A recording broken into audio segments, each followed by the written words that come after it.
நான் உங்களை கேட்கிறேன், கர்த்தர் உங்களுக்கு வாக்கு பண்ணியிருக்கிறாரா? நீங்கள் வாக்குத்தத்தம் பெற்றிருக்கிறீங்களா? உங்கள் எல்லாருக்கும் வாக்குத்தத்தம் பண்ணியிருக்காரு. ஆனால் நீங்கள் இன்னைக்கு இருக்கிற நிலைமையை பாருங்களேன். வாக்குத்தத்தத்திற்கும் நமக்கும் சம்மந்தம் இல்லாமல் இருப்பணும் இல்லை? ஆண்டவர் என்கிட்ட என்னவோ சொன்னார், நான் இப்போ எங்கேயோ இருக்கிறேன்.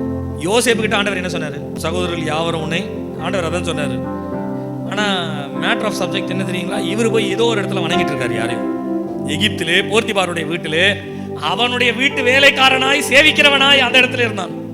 அப்ப யோசேப்பு என்ன நினைச்சிருப்பார் தெரியுங்களா? என்னை ஆண்டவர் எங்கேயோ உயர்த்துறேன்னு சொன்னாரு, நான் இன்னைக்கு எங்கேயோ வந்து கிடக்கிறேன்.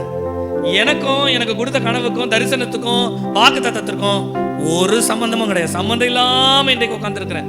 இன்னைக்கு ஆண்டவராக இயேசுவின் நாமத்தினாலே சொல்லுகிறேன், கர்த்தர் கொடுத்த வாக்கு தத்தத்திற்கு இன்றைக்கு நான் சம்பந்தம் இல்லாத இடத்துல இருக்கிறவனை போல இன்றைக்கு காணப்படுகிறேன் என்று சொல்லி ஒருவேளை சம்பந்தம் இல்லாத சூழ்நிலையில் இருப்பீர்களானால் இன்றைக்கு இயேசுவின் நாமத்தினாலே சொல்லுகிறேன், உங்களை தான் கர்த்தர் சரியான பாதையில் நடத்துகிறார்.